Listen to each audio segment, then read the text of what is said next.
Baik, Mas Pras, izin dimulai ya acaranya. Siap. Siap. Oke, Assalamualaikum warahmatullahi wabarakatuh. Salam sejahtera bagi kita semua. Selamat sore, Sobat Mofdak sekalian. Senang sekali hari ini kita bisa kembali berkumpul dalam sharing session Mofdak. Dan di edisi ke-21 ini, kita akan mengangkat tema Communicating with Data. Acara ini masih dalam rangkaian Data Storytelling with Mofdak yang di edisi minggu lalu kita sudah ada sharing dari rekan-rekan di internal Mofdak, dan hari ini kita sudah kedatangan tamu spesial nih, sahabat dekat Mofdak, sahabat dekat. Dia dan hari ini kita senang banget karena sudah kedatangan Mas Prasetya Dwi Cahya, yang seperti di poster sudah disebutkan bahwa beliau ini bekerja sebagai seorang digital government specialist dan merupakan advisor dari Data Science Indonesia. Jadi ini adalah sebuah kehormatan bisa kedatangan Mas Pras hari ini di tengah-tengah kita untuk menyampaikan materi yang tentunya sangat menarik gitu ya. Dan langsung saja nih, tanpa perlu berlama-lama, kita akan mempersilahkan Mas Pras untuk hadir ke tengah-tengah kita untuk menyampaikan materi. Halo Mas Pras. Halo Mbak Im, bisa dengar suara saya kan ya? Jelas semuanya? Bisa dong, bisa. Ya, siap Mas. Kami persilahkan ya Mas untuk menyampaikan materinya terlebih dahulu. Oke, terima kasih Mbak Im. Halo, selamat sore teman-teman semua. Assalamualaikum warahmatullahi wabarakatuh. Salam sejahtera, salam sehat buat kita semua ya. Saya yang sebenarnya merasa terhormat ini bisa diundang sama teman-teman Mofdak ya, yang memang saya rasa isinya orang-orang luar biasa keren gitu. Dan saya juga ingin mengucapkan banyak terima kasih. Saya termasuk yang pertama kali dapat kaos nih dari luar. Jadi saya merasa ini anggota kehormatan atau apa ini? Padahal bukan ASN, bukan orang Kemenkeu gitu ya. Tapi saya merasa senang banget dan merasa sekali diterima ya sama teman-teman di sini semua. Dan mudah-mudahan hari ini sharing-sharing ini sifatnya sih lebih ke arah saya ingin memfasilitasi lah teman-teman supaya punya kalau saya sebut adalah punya waktu untuk berpraktek gitu ya. Kalau kita ngomongin soal communicating with data, kita ngomongin data storytelling gitu. Dan saya yakin ada teman-teman yang sudah sangat familiar. Dan ini alhamdulillah kelasnya tidak terlalu besar ya. Jadi saya berharap ada partisipasi aktif nih. Jadi jangan saya ngomong doang. Saya ingin ada teman-teman nanti saya tunjuk-tunjuk gitu ya, untuk bisa ikut terlibat ya di dalam sesi sharing pada sore hari ini. Jadi mungkin saya izin untuk share screen dulu. Nah, ini dia. Sudah kelihatannya teman-teman semua? Dan? Nah, Udah Mas. Oke.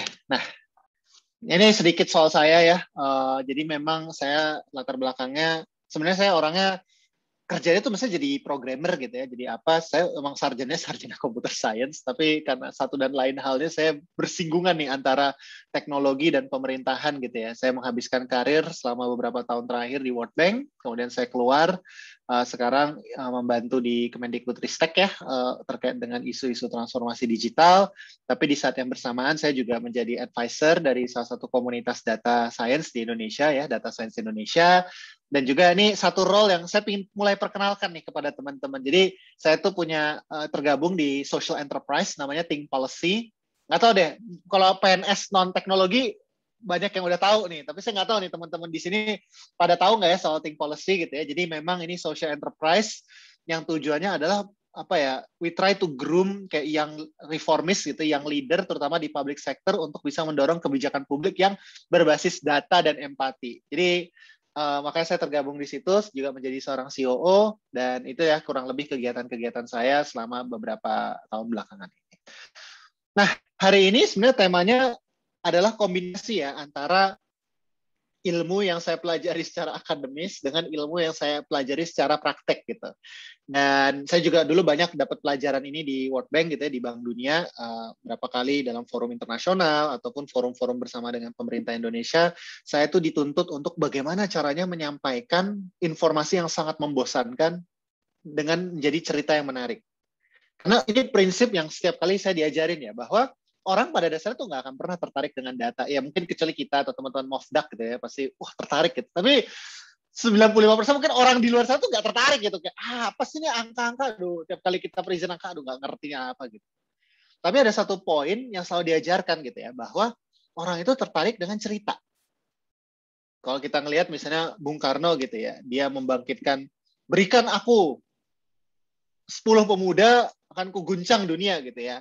Well, technically nggak ada, nothing can confirm that can bener atau enggak gitu ya.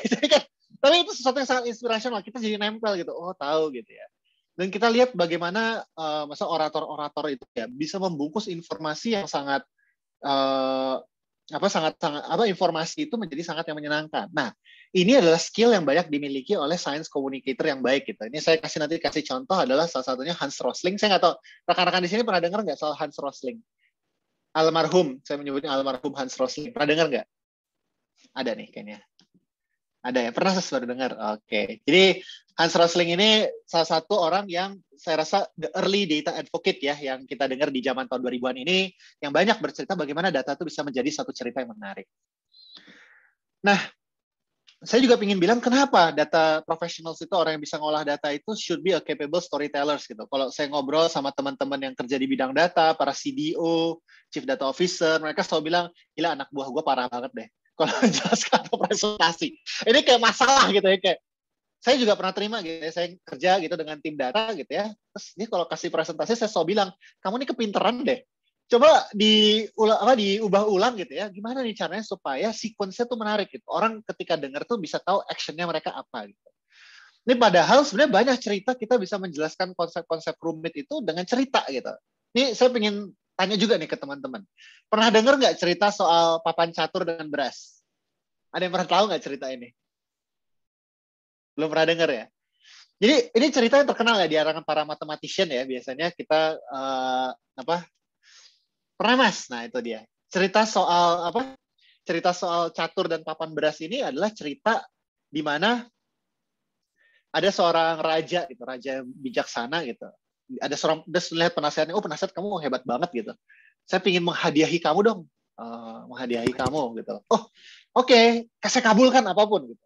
Terus kata penasihat ini dia bilang, oke ya udah, saya cuma minta di papan catur, terus saya cuma minta 1 butir beras, kemudian untuk selanjutnya dikalikan 2 gitu. Jadi 2 jadi 4, jadi 8, jadi 16 gitu ya. Kata raja, mudah sekali. Itu kayaknya tidak perlu berat-berat banget, cuma 1 butir beras aja gitu. Mungkin kita udah tahu bahwa sebenarnya nggak mungkin, ini kan deret eksponensial ya. Itu kan 2 pangkat 0, 2 pangkat 2, 2 pangkat 1, 2 pangkat 2, 2 pangkat 3, itu kan terus ya naik ke sana gitu. Tapi ini pelajaran yang saya sangat menarik untuk menyatakan bahwa data atau konsep itu, if you tell it in the right way gitu ya, kita bisa jadi belajar bahwa, ini loh konsep dari bilangan eksponensial itu seperti itu gitu. Dan ini kalau nggak salah record tertua cerita ini tahun 1400-an gitu, bahwa sudah ada konsep-konsep seperti ini diceritakan dalam bentuk cerita, dan ini pasti jadi nempel bahwa konsep bilangan eksponensial itu adalah seperti ini gitu.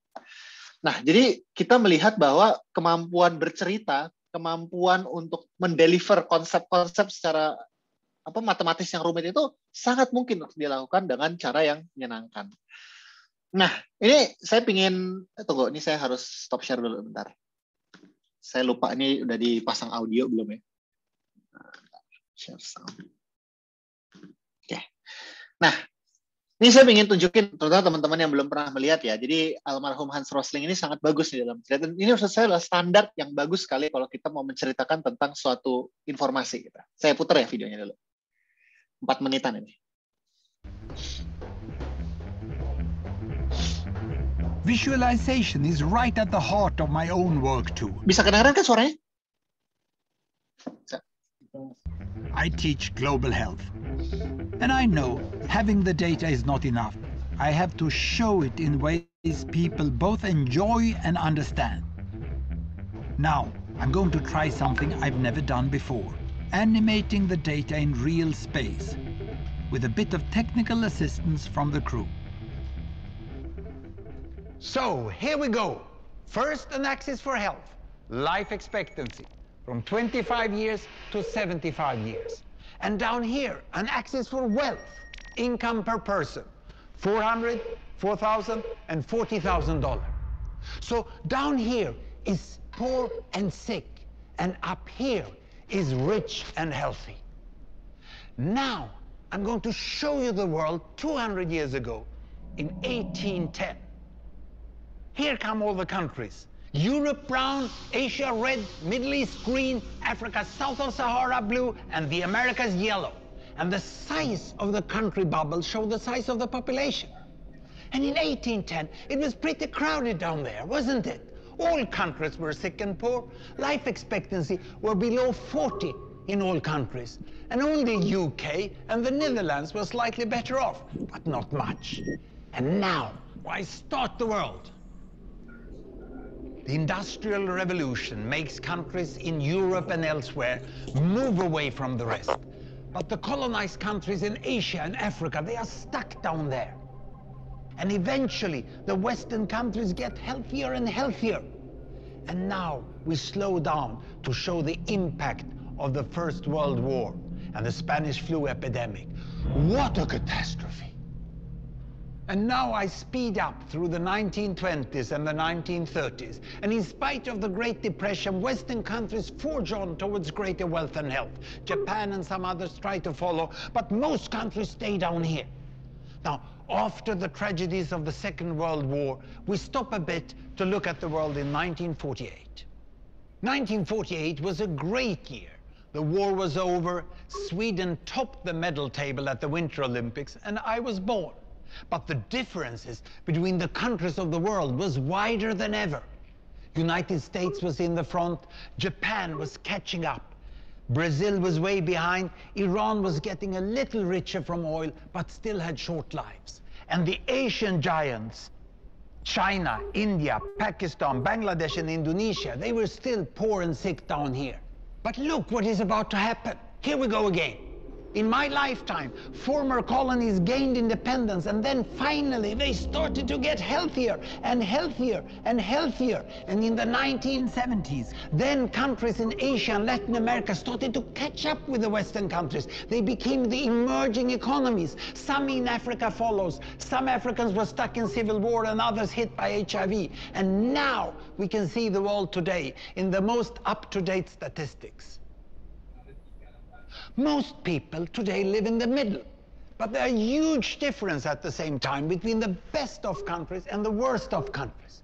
And there are also huge inequalities within countries. These bubbles show country averages, but I can split them. Take China, I can split it into provinces. There goes Shanghai. It has the same wealth and health as Italy today. And there is the poor inland province Guizhou. It is like Pakistan. And if I split it further, the rural parts are like Ghana in Africa. And yet, despite the enormous disparities today, we have seen 200 years of remarkable progress. That huge historical gap between the West and the rest is now closing. We have become an entirely new converging world. And I see a clear trend into the future. With aid, trade, green technology and peace, it's fully possible that everyone can make it to the healthy, wealthy corner.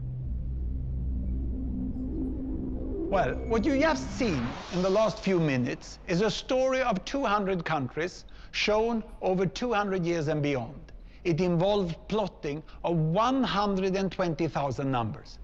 Pretty neat, huh? Oke, teman-teman, saya sebelum lanjut, saya ingin teman-teman mengomentari kenapa data storytelling ini bagus. Tentu kita nggak akan membahas soal substansinya ya, karena ini bukan kuliah pembangunan tentunya. Tapi saya ingin nanya, kenapa nih? Hans Rosling ini tahun 2009 ya, ini video yang suka saya pakai dan saya nggak pernah bosen nonton video ini gitu ya.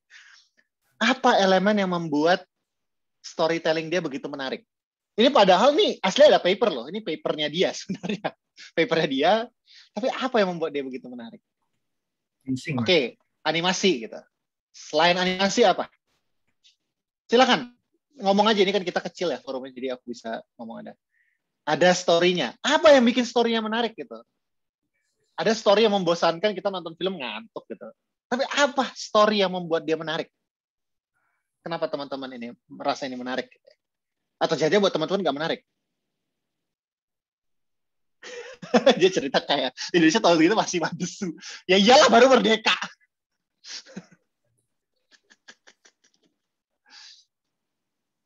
Convincing. Apa yang membuat convincing? Coba Mas Reza. Jadi cara dia bercerita itu seperti dengar dongeng gitu, bukan seperti dengar sebuah hal yang bikin ngantuk gitu, tapi dia itu bisa menceritakan gitu, dan menurut saya itu relate banget dengan orang-orang kan, dan dia bisa gimana caranya yang data-data yang tidak menarik, paper yang tidak menarik itu ya kita seperti lihat sebuah film animasi aja dengan data yang bergerak, dengan intonasi suara yang luar biasa gitu. Menurut saya itu bikin orang tertarik dan orang percaya sama dia. Oke, jadi convincing, intonasi, dan itu membuat orang percaya. Ini ada yang saya suka, ada yang bikin saya ketawa nih. Ada nilai uangnya, segala sesuatu terkait uang itu pasti menarik. Kalau misalnya uangnya dicolong, itu juga nggak menarik sih pasti orang. Variasi di kalimatnya, gabungan kalimat panjang dan pendek. Betul, ada variasi. Bagian ditekankan sebagai isu sendiri. Tapi teman-teman menyadari nggak sih, sebenarnya dia itu ketika melakukan cerita, dia itu udah men-state di depan. Saya akan ceritakan soal sejarah manusia. Dan apa sih sebenarnya yang ingin dia sampaikan tuh kita langsung tahu bahwa dia udah punya message di dalam kepala dia. Bahwa hidup itu nggak seberat itu loh ternyata. Dari tahun 1800 sampai 2009, dunia itu membaik. Inilah argumen saya. Jadilah dia punya tool animasi, kemudian dia juga punya cerita bagaimana antara negara dengan negara lain itu saling berhubungan, dan bagaimana perkembangan itu terjadi. Dan dia tadi melakukan penekanan-penekanan gitu. Ini titik yang penting. Ini kenapa dia jadi begini. Ini kenapa kayak gitu. Jadi kalau teman-teman lihat sebenarnya adalah kemampuan dia untuk mengkontekstualkan informasi tersebut yang menjadikan ini sebagai cerita yang sangat menarik. Padahal aslinya ini adalah paper yang panjang, membosankan, dan juga kalau kita baca juga pasti ya buat tugas kuliah gitu atau tugas kita bikin kebijakan. Nah, Hans Rosling itu adalah salah satu contoh yang bagaimana tuh cara melakukan hal itu terjadi. Nanti saya akan kasih tips-tipsnya ya di belakang ya. Cuman ini adalah contoh bagaimana seorang data storyteller should act gitu ya. Dan saya nggak pernah menemukan seorang data storyteller yang lebih baik dari dia ya, terutama yang popular life gitu ya. Dia termasuk yang paling bisa mengerti dalam menjelaskan data-data yang kosong. Data-data yang sebenarnya sifatnya sangat membosankan. Nah, mungkin sebelum kita mulai ya terkait dengan data storytelling sendiri, sebenarnya dia juga memberikan poin-poin di mana manusia itu, dia paham bahwa audience itu atau manusia itu memiliki cara dalam memproses datanya gitu. Jadi teman-teman di sini ada yang pernah membaca buku ini nggak? Thinking Fast Slow gitu ya, dari Daniel Kahneman. Atau dari Daniel Kahneman dan Amos Tversky ya. Jadi kedua psychologist, mereka berdua ada psikolog tapi menang Nobel Ekonomi. Bayangin, psikolog tapi menang Nobel Ekonomi karena temuannya soal behavioral science. Dan mereka itu punya teori bahwa sebenarnya manusia itu berpikir terdiri dari dua sistem. Ada yang disebut sebagai sistem one, yang fast, unconscious, automatic. Kayak misalnya contoh, kita lihat singa, kita lari gitu ya. Tapi kalau misalnya sistem itu adalah sistem yang kita info ketika kita harus mikir panjang. Misalnya 176.000 kali 534 gitu. Kita harus mikir kan, harus ngitung-ngitung dan segala macam. Itu sistem 2 yang bekerja gitu. Nah, sistem 1 dan sistem 2 ini adalah yang membantu kita dalam melakukan pembuatan keputusan. Karena pada dasarnya sistem 1 itu selalu aktif ya. Kita melihat informasi, kita melihat data, kita pasti akan invoking sistem 1 gitu. Dia akan lihat, oke. Kita langsung melihat visual, kita langsung mendengar cerita, kita langsung bisa relate gitu. Oh, dari sini gue bisa kebayang ya ternyata manusia itu makin hidupnya makin sehat ya. Oke, dia langsung tahu. Tapi ketika ditekankan, oh ternyata manusia makin hidup makin sehat itu karena apa? Karena misalnya life expectancy atau misalnya angka harapan hidupnya meningkat. Dan inilah argumen saya untuk bikin angka harapan hidup itu meningkat dari tahun ke tahun dari setiap negara. Jadi manusia itu perlu diinfok dulu gitu ya, dengan informasi yang relevan sama dia. Oh oke.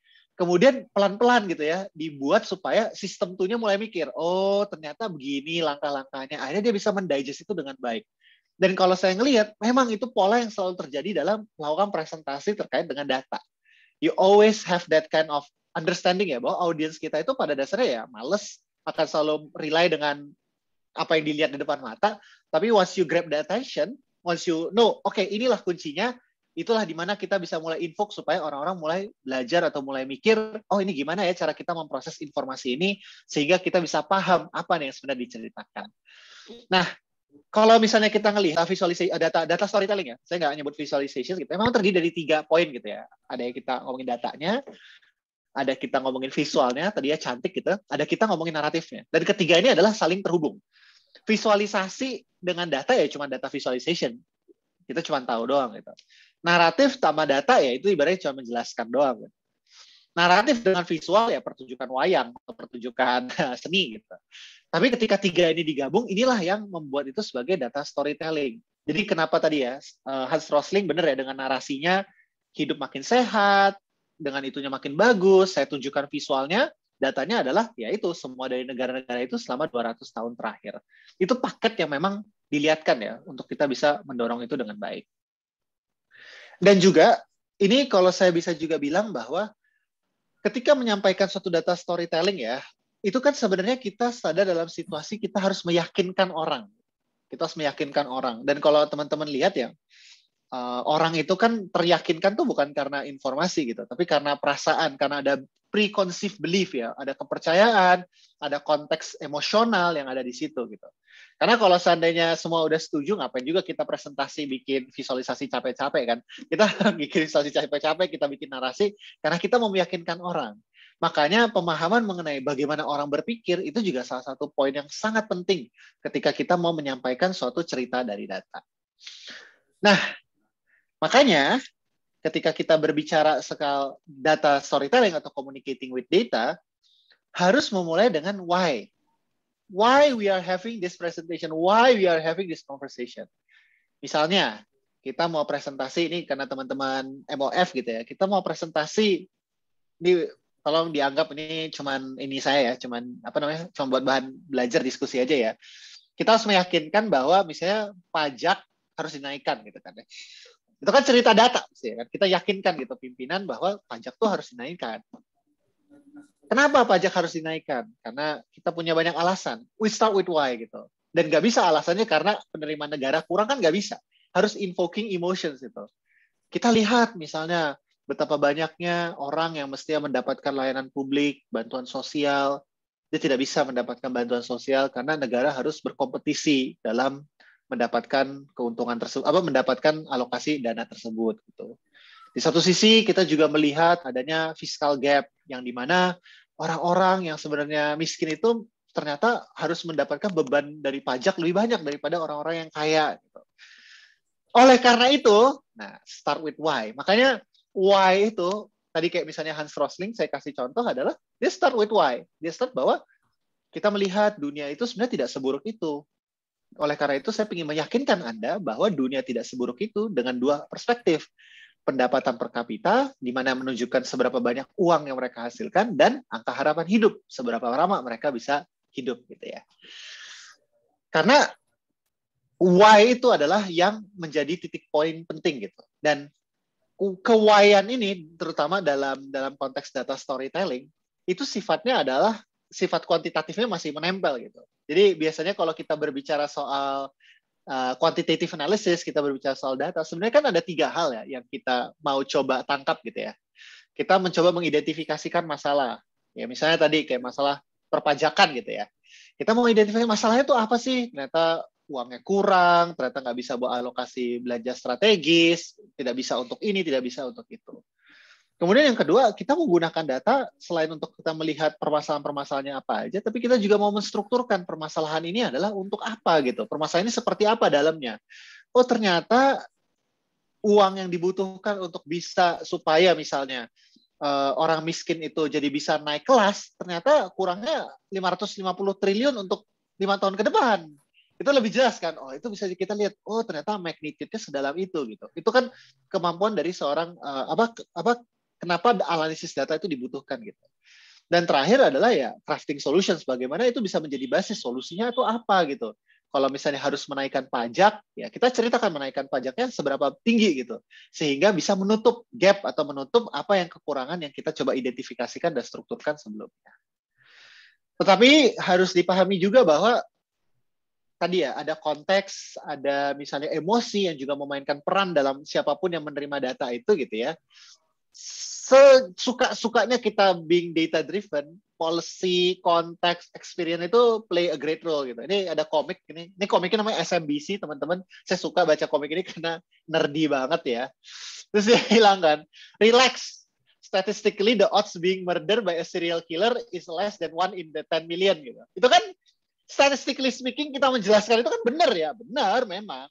Cuman kalau Anda ada dalam situasi seperti ini ya tentu berpikir 2 kali dan 3 kali dan untuk memikirkan bahwa ya mungkin Anda adalah 1 in 10 million gitu. Atau bagaimana konteks melihat data atau konteks dalam melihat statistik itu juga sangat penting ya, terutama dalam situasi di mana kita berada. Nah, ini ada artikel teman-teman kalau tertarik membaca bahwa ini dibilang ya, Lars Peter Harrison ini juga salah satu ekonom terkenal gitu ya. Dia berargumen bahwa purely evidence-based policy doesn't exist. Jadi yang saya ingin tekankan bahwa walaupun kita communicating with data, kita focusing untuk mengatakan bahwa data itu adalah basis penting, kita membuat cerita kita berbasis data, emosi, konteks, judgment, bias, itu hal yang akan selalu mengikuti kita, terutama dalam memastikan bahwa pesan-pesan yang mau kita sampaikan itu benar-benar tercapai atau enggak. Jadi ini adalah catatan yang sangat penting ya untuk teman-teman semua. Nah, sekarang saya minta teman-teman nih jangan ngomong dulu sekarang gitu ya. Tapi coba teman-teman pick deh satu kira-kira ya cerita terkait data gitu yang pingin teman-teman share gitu. Misalnya nanti saya akan kasih waktunya gitu share gitu ya di kesempatan berikutnya gitu ya. Jangan teman-teman pikirin dulu aja satu gitu cerita mengenai data yang menurut teman-teman ini saya harus bisa sampaikan nih. Karena misalnya untuk bisa membuat suatu keputusan kita harus menceritakan cerita data ini gitu ya. Dan juga untuk mengetahui kira-kira apa nih potential bias atau judgment bias atau potential konteks yang bisa membuat cerita data ini tidak tersampaikan dengan baik. Saya minta teman-teman mikir dulu aja gitu ya sambil mendengarkan saya. Kira-kira ada satu nggak? Nanti karena saya tunjuk ntar dari nama yang ada di partisipan. Jadi siap-siap ya. Nah, step kedua gitu ya, setelah kita berbicara why, kita melihat konteks dan segala macam, visualisasi ini kan adalah yang bisa memberikan lot of sense gitu ya. Saya yakin teman-teman ini kan tadi udah 21 series ya, Mbak Iim tadi udah bilang gitu. Saya yakin pasti visualisasi data udah sering gitu ya disampaikan materinya gitu. Dan saya juga harap teman-teman sudah paham gitu perbedaan-perbedaan bagaimana cara menggunakan bar chart, menggunakan bubble chart, menggunakan choropath, kapan menggunakan itu saya harapkan sudah tahu ya konteksnya seperti apa gitu. Tapi yang saya ingin tekankan lagi bahwa prinsip-prinsip dalam visualisasi data itu juga tetap ada gitu ya. Mau bentuknya seperti apapun, kita mau bikin dashboard, mau bikin analisis, ada 3 gitu ya. Yang pertama adalah tidak boleh cherry picking. Jangan kita filtering data-data sesuai yang kita mau. Ini etika gitu ya. Etika atau kejujuran tetap harus dijaga ya. Jangan sampai cherry picking atau sengaja mencari pick informasi-informasi tertentu yang mendukung dari tujuan kita aja. Nomor 2 adalah konteks is number 1. Tetap ya, dalam artian angka yang kita sajikan, visualisasi yang kita sajikan, kita juga harus paham bagaimana nanti yang menerima itu mengkontekstualisasi data kita. Contoh gitu ya, ketika kita mempresentasikan anggaran untuk kemiskinan 200 triliun. Orang bertanya kan, kalau orang yang kritikal sih bertanya gitu ya, kayak, wah ini proporsinya terhadap anggaran lain seperti apa gitu. Tapi ada juga masyarakat bertanya, itu kecil banget. Padahal dia nggak tahu, dia nggak punya reference point. Tapi kita nggak bisa nyalahin dia kan, karena dia tidak punya konteks, karena dia punya konteksnya sendiri gitu. Jadi kita juga harus paham kira-kira ketika mempresentasikan suatu informasi, mempresentasikan suatu visualisasi, kita itu harus menyadari konteks di mana angka itu muncul gitu, dan juga bagaimana orang mengkontekstualisasi dari informasi tersebut. Yang ketiga, saya rasa tidak perlu dijelaskan secara lebih detail, ya kecantikan dari visualisasi itu juga adalah salah satu kunci ya, bagaimana kita bisa melihat dan mendigest itu dengan baik. Ini saya ingin tanya ini ya, teman-teman gitu, tanpa maksud politis apapun ini nggak ada politisasi atau apapunnya gitu ya. Saya ingin bertanya aja gitu ke teman-teman. Apa yang salah dengan visualisasi ini? Ini baik hoax maupun faktanya ya, saya mengkritisi keduanya. Jadi kita bukan melihat ini, tapi menurut teman-teman, apa nih yang ngaco gitu dari prinsip-prinsip tadi gitu?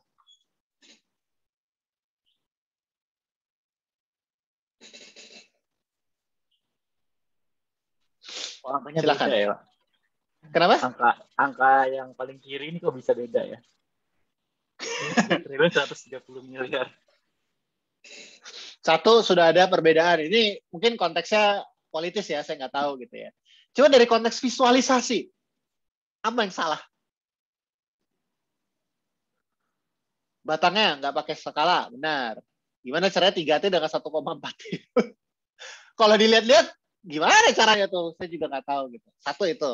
Berikutnya, apa yang kira-kira membuat orang jadi, kalau kita cerita pakai ini, apa yang bikin orang sakit kepala gitu?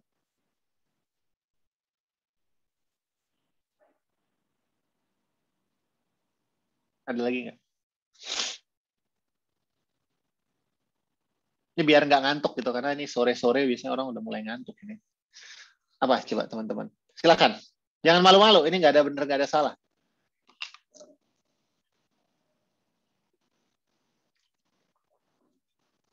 Oke, teman-teman ada yang mau ngechat? Nggak ada proporsi terhadap jumlah anggaran APBD. Konteks, benar.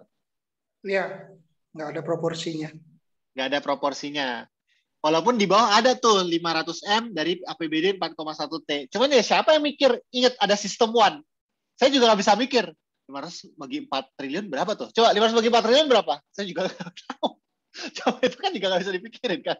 500 bagi 4 triliun berapa tuh? Saya juga harus ngitung dulu kan. Nah, ada lagi nggak? Oke, kita coba buka lagi teman-teman. Warnanya benar. Warnanya nggak ada representasi apapun kayaknya. Ya, warnanya tidak aesthetically pleasing, tidak membuat kita ini ya. Terus ikon gubernur seolah menunjukkan data penanganan dari Pak Ganjar lebih tinggi daripada Pak Anies. Nah, seakan-akan ada tadi ya cherry picking, ada namanya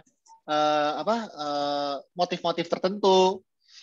Hoax dan fakta Jateng dan Jabar sama. Ya, mungkin karena ya mungkin saya cerita dikit aja. Ini kan sebenarnya hoaxnya lebih ke arah mengatakan Pak Anies tidak mengalokasikan dana untuk COVID gitu kan. Ini motif politiknya itu. Cuman saya nggak mau membahas politik ya. Cuman apa nih dari segi visualisasi yang salah? Jumlah pengeluaran per kapita, iya dari jumlah penduduknya berapa? Konteksnya lagi gitu. Yang seharusnya tidak ini gitu. Harusnya pakai pie. Ya, kalau pakai pie saya juga ibaratnya tergantung ya. Kalau pie-nya ini untuk apa? Misalnya apakah pie per masing-masing kabupaten atau pie dari semua itu kita buat jadi pie gitu. Ini nggak tahu maksudnya gimana nih Mas Yuda.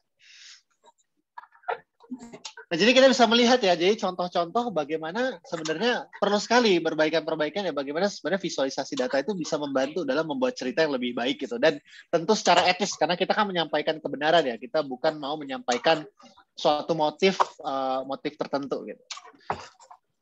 Nah, bagian ketiga, bagian terakhir adalah terkait dengan communicating with data. Ini adalah bagaimana cara kita membuild the narrative. Jadi kalau ini dulu saya pernah dapat pelatihan gitu ya, naratif. Nah, membangun narasi itu adalah sebenarnya power of storytelling itu ya barang itu ya kayak visualisasi, data itu kan pada dasarnya adalah barang atau tool kita untuk menyampaikan suatu maksud tertentu gitu. Dan narasi ini adalah yang membantu kita bagaimana caranya menyampaikan pesan itu dengan cara yang sangat baik dan menarik. Jadi dalam membangun narasi itu ada 4 rules gitu, ada 4 aturan gitu ya, yang mungkin teman-teman juga bisa terapkan, nanti kita juga bisa coba latihan gitu ya. Aturan nomor 1, ini kembali lagi tadi dalam kita harus melihat audience, bagaimana manusia berpikir. It is not what you want to say, it is what they want to hear. Jadi kalau aturan nomor 1 adalah know your audience kan. Misalnya adalah audiensnya itu dirjen pajak gitu misalnya ya, dia berbicara dirjen pajak, ketertarikan dia bisa terkait dengan kajian kita adalah bagaimana misalnya penerimaan pajak bisa ditingkatkan. Tapi kan misalnya kita melakukan kajian yang jauh lebih ekstensif gitu, kita nggak berbicara pajak juga, tapi kita berbicara cukai. Nah, bagaimana caranya kita bisa memframe diskusi atau narasi yang kita mau itu sesuai dengan apa yang biasa dia cerna. Istilah-istilah apa yang biasa dia dapat gitu, atau istilah-istilah yang biasanya dia bisa pahami gitu, ketimbang menggunakan istilah yang lebih ekstensif. Misalnya, kalau kita berbicara terkait dengan penerimaan negara, ya kita akan melihat misalnya dari narasi penerimaan pajak itu memiliki proporsi yang sangat besar dibandingkan penerimaan yang lain, dan bagaimana mereka meningkat dari satu tahun ke tahun lain, sebenarnya konteksnya adalah seperti ini, walaupun konteks lebih besarnya adalah misalnya proporsinya ternyata cuma 50% misalnya dari penerima negara pada umumnya. Jadi membuat apa yang mereka pingin dengar ya. Ini bukan berarti kita pingin menipu audiens bahwa bukan artinya kita menipu audiens ya, dalam artian kita cuma kasih tahu apa yang mau mereka dengar ya. Tapi lebih ke arah bagaimana cara kita menggunakan bahasa mereka, apa yang mereka biasa pahamin gitu. Ini contoh yang suka saya pakai, mungkin bukan dalam konteks presentasi data ya. Jadi saya kasih contoh gitu ya.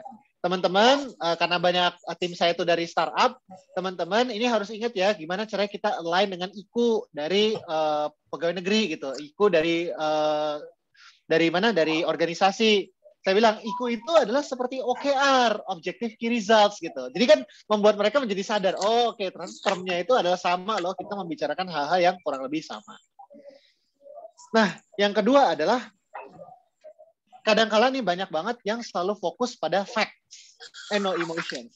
Jadi kalau kita perhatiin gitu ya, presentasi-presentasi terutama terkait dengan data gitu ya, penerimaan meningkat 50% gitu ya, dan menurun 70%, angka kemiskinan, atau ini kita melihat misalnya transfer ke daerah dari 500T kita tingkatkan jadi 510T. Ya, that's a fact gitu ya. Tapi if you want to be a storyteller, bahasanya adalah memberikan emosi ke dalam pernyataan-pernyataan itu. Misalnya sebagai contoh gitu, kita meningkatkan anggaran dari bantuan terhadap nelayan sebesar 100 misalnya menjadi 50T dari sebelumnya adalah 40T. 10T tambahan itu sebenarnya bisa digunakan untuk memberikan banyak perahu kepada nelayan-nelayan yang tidak punya perahu sebelumnya, sehingga mereka bisa menangkap ikan dan bisa meningkatkan taraf hidup mereka lebih baik, yang mana juga bisa berdampak kepada misalnya nilai tukar nelayan, di mana dulunya sekarang sekian, tapi diharapkan dengan 10T ini, nilai tukar nelayan ini bisa menjadi lebih meningkat, sehingga taraf hidup mereka jadi lebih baik. It's the same thing, right? Itu masih ada fact-nya juga, tapi memberikan emosi gitu, bahwa kelihatan, oh iya memang anggaran ini memang ada nih, dampaknya buat seseorang yang jelas gitu, bahwa ini akan berdampak kepada taraf hidup seseorang. Jadi itulah emosinya gitu.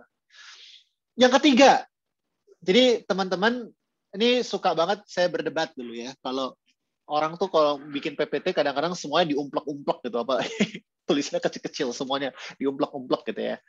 Ini memang perdebatan ya yang selalu terjadi gitu. Tapi pada dasarnya orang kalau datang ke suatu cerita gitu ya, suatu narasi gitu ya, mereka tuh datang untuk ngedengerin gitu. Mereka datang bukan untuk ngebaca slide, bukan ngebaca PPT gitu. Yang mereka pingin denger adalah cerita kita gitu. Jadi kayak tadi ngomongin Hans Rosling gitu ya. Dia datang dengan membawa cerita gitu, membawa cerita yang sangat jelas gitu, membawa cerita yang sangat konkret, dan dia membuat itu menjadi semacam sequence, why-nya jelas, argumennya jelas, kemudian inilah visualisasi untuk saya menjadi pendukung dari cerita yang membawa emosi itu. Dan yang keempat adalah kita tuh nggak pernah pay attention to boring things. Jadi memang getting the attention of the person itu sangat penting gitu. Jadi sebagai contoh gitu, misalnya kalau saya tiap kali presentasi pasti saya kan lempar pertanyaan gitu, atau kita ngelakuin quiz, atau kita bisa ngelakuin ya, kalau tadi Hans Rosling itu coba perhatiin deh, cara dia membawa cerita kan dia berhenti dulu. Kita lihat nih tahun 20-an, kayak begini.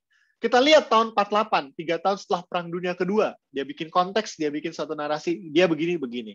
Sehingga orang jadi nggak bosen untuk ngeliatinnya, oh apalagi ya, nanti akan dia berhentiin gitu ya. Itu ada teknik-teknik yang memang dibutuhkan juga, terutama untuk mendorong supaya orang bisa terus engage ke sana. Nah, sekarang saya ingin minta nih, teman-teman tadi kan sudah mulai memikirkan ya, cerita terkait data atau apa gitu ya.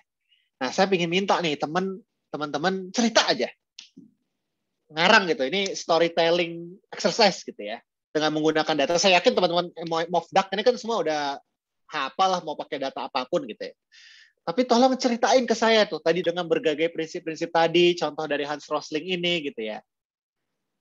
Ceritain ke saya suatu cerita data yang akhirnya bisa menggugah emosi gitu ya, dan membuat saya jadi berpikir dan membuat saya jadi mengambil suatu tindakan. Nah, silakan ini. Ini giliran saya ngomong begini langsung semua tutup kamera. Saya kasih kesempatan dulu nih, ada yang mau volunteer nggak? Kita harus praktek, karena susah kalau nggak praktek ini. Ayo, silahkan.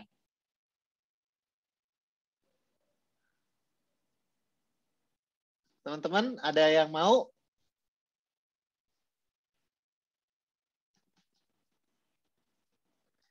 Atau mungkin mulai dari pimpinan Mofdak dulu ini untuk memberikan contoh.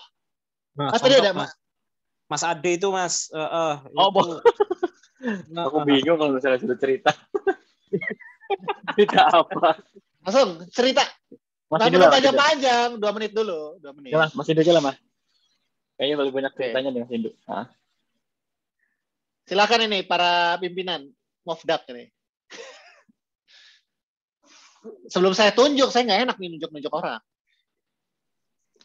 Tunjuk aja, Mas. Yang penting jangan saya deh. Ini kalau kemarin saya udah cerita storytelling nih, Mas. Nih, ini kayaknya saya yang nunjuk boleh nggak, Mas? Nah, boleh. Silakan. Oke. Ini ada Mas Pratama Suprayogi nih. Oke, silakan. nggak nih? Kalau nggak mau on Mas cam juga nggak apa-apa. Atau Silakan. AFK nih kayak gini.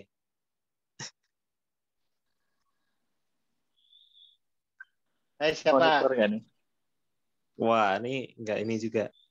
Ini dia, Mas. Mas siapa ya? Wah, kayaknya tamu kita nih. Tapi nanti Mas Aditya nggak kapok ya? Ikut-ikut lagi ya. Mas Aditya mungkin, Mas, kalau mau cerita, Mas. Siap. Aduh, ini kayaknya udah diarah ini. Ini bukan berarti karena Mas Aditya dari beda lembaga kan? Ini saya harapkan bukan karena itu ya. Gua biar Siap. ini aja, karena Mas Aditya nih ini ya paling aktif di semua kegiatan nih kayaknya. Mantap. Aduh. Silakan Mas Adit. Iya, siap. Ya paling saya cuma cerita ini aja. Jadi pas tadi ditanya di awal tuh saya kepikiran gitu ya, apa ya gitu. Karena kan kita tuh namanya kan Badan Riset dan Inovasi Nasional. Wah, namanya keren banget gitu kan, riset dan inovasi gitu. Nah, tapi ketika kadang-kadang tuh orang tuh ditanya, ini mohon maaf ya, bahasanya nggak terlalu, ini juga nggak apa-apa ya. Tapi gue dulu ya. Nggak apa-apa. Santai ya. Iya. Ya, jadi mereka tuh biasanya pada nanya, ngapain sih gue inovasi? Kan kalau misalkan gue inovasi tuh pasti gue ngeluarin duit kan gitu kan. Buat apa gue inovasi gitu kan? Cuman itulah hal yang sulit mungkin dijelaskan kepada decision maker, bahwa untuk berinovasi itu bukan masalah ngeluarin duit doang gitu, tapi inovasi itu ngeluarin duit sekarang tapi untuk menghemat di masa depan. Jadi misalkan anggaplah ngeluarin duitnya, anggap orang kaya lah gitu ya, ngeluarin duit 1 miliar ya, tapi nanti di depan dia akan menghemat 1 triliun misalkan gitu. Mungkin seperti itu. Mohon maaf kalau kurang jelas. Ya, nggak apa-apa, Mas. Jadi terima kasih nih Mas Adit untuk keberaniannya ya, walaupun ditunjuk sama Mas Hindu deh. Cuman saya sangat senang gitu tadi mendengar Mas Adit gitu, menceritakan soal eksistensialis raison d'être, alasan untuk eksis dari brand ini seperti apa gitu ya.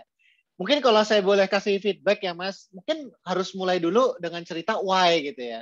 Tadi kalau saya ngeliat sebenarnya ada poin-poinnya udah ditangkap ya tadi, kayak misalnya, karena kan kita ngomongin sekarang di sini data storytelling ya, kita communicating with data gitu ya. Iya. Jadi kayak why-nya adalah kenapa brand itu, tadi alasannya adalah brand itu sangat penting. Brand itu menjadi pola atau tonggak dari riset dan inovasi kita di Indonesia. Karena harus kita lihat, sebenarnya brand itu membawa betapa banyaknya perubahan melalui perubahan tata kelola. Dulu misalnya anggaran ada 50M di sana, 10M di sana, 30M di sana. Padahal suatu riset itu membutuhkan investasi yang besar. Dengan dikonsolidasi menjadi 100M, kita bisa bayangkan riset dan inovasi kita bisa jadi lebih maju. Bandingkan misalnya dengan riset dan inovasi di Amerika, di mana dengan anggaran 100M, mereka bisa menciptakan misalnya autonomous drone gitu. Nah, mungkin kita juga bisa melakukan hal yang sama, dan kehadiran BRIN ini bisa mendorong hal tersebut untuk terjadi. Dan oleh karena itu, kita bisa membantu dan selalu mendukung supaya BRIN ini bisa terus mendorong, karena itu adalah yang akan mau kita coba selesaikan dengan masalah inovasi tersebut. Itu kalau saya rasa mungkin itu kali Mas yang bisa dilihat ya, supaya ada angkanya, ada kuantitatifnya gitu ya. Dan di satu sisi juga memberikan apa ya, rasa oh ternyata emang brand ini penting ya gitu ya. Oh brand ini keren banget ya gitu. Itu kali ya Mas kalau saya boleh kasih feedbacknya. Nice. Terima kasih Mas Prasetya. Ada lagi nggak? Satu lagi dong. Dari yang tuan rumah, MOF ya. Halo, Mas Udin. Pras. Siapa nih? Mas Udin. Ya. Mas Udin lah. Halo, Mas. Hei, Mas Udin. Ya silakan Mas Udin. Kabar sehat, Mas? Sehat. Mas Udin gimana kabarnya? Alhamdulillah. Kapan main-main ke SIKD lagi? Saya mah menunggu Mas Udin available, gitu aja. Oke, Mas, sorry Mas, saya sambil di jalan ini, tapi ini menarik nih discussion-nya, bagaimana mengemas presentasi 2 menit gitu ya, tapi bisa langsung to the point, terus pimpinan nangkep gitu ya poinnya. Kalau harus pakai data, Mas. Harus pakai data. Ya. Enggak, ini sih pengalaman beberapa kali, bahkan ini bukan via presentasi ya, Mas Pras ya, bahkan hanya cuma tulisan proposal gitu. Bagaimana cara bisa membuat ide kita itu bisa terbaca dari proposal. Mungkin ini sharing aja gitu ya, sharing aja. Kalau kami itu biasanya ya harus ada executive summary di depan gitu ya. Itu yang menentukan apakah pembaca itu akan lanjut atau enggak. Nah biasanya kadang itu kita bikin proposal itu ya namanya manusia gitu ya. Kita yang tahu tekniknya, bahasanya itu panjang-panjang gitu. Nah, itu biasanya kita kasih ke semacam proofreader atau orang yang benar-benar nggak tahu technical tentang apa yang kita propose, terus mereka ngerti atau enggak. Kemudian kalau belum ngerti ya itu balik ke kita lagi untuk dibenerin gitu ya. Dan yang kedua kita minta mereka motong kata. Karena kalau kita sendiri yang memotong kata itu pasti akan ngerasa sayang. Kita sendiri itu akan merasa semua kata itu penting buat kita gitu. Semua ini penting. Tapi kalau kita lempar ke orang, ke proofreader tadi, mereka akan dengan tanpa ragu-ragu akan memotong yang menurut mereka memang nggak penting, dan itu biasanya memang ya karena itu ada sisi objektifnya gitu ya, bukan dari sisi kita, itu akan lebih meningkatkan concise gitu ya, meningkatkan concise dari apa yang akan kita sampaikan. Mungkin itu sharing aja sih, Mas Pras. Kalau sekarang Mas Pras di Dikbud ya, Mas? Iya, betul. Terakhir, ini kita juga ngobrol-ngobrol sama Mbak Yuris, staf susnya Pak Nadiem sih, masalah data, data APBD pendidikan. Kayaknya sih ke depan bakalan banyak ngobrol nih. Kali aja nanti bisa ketemu dengan Mas Pras nih.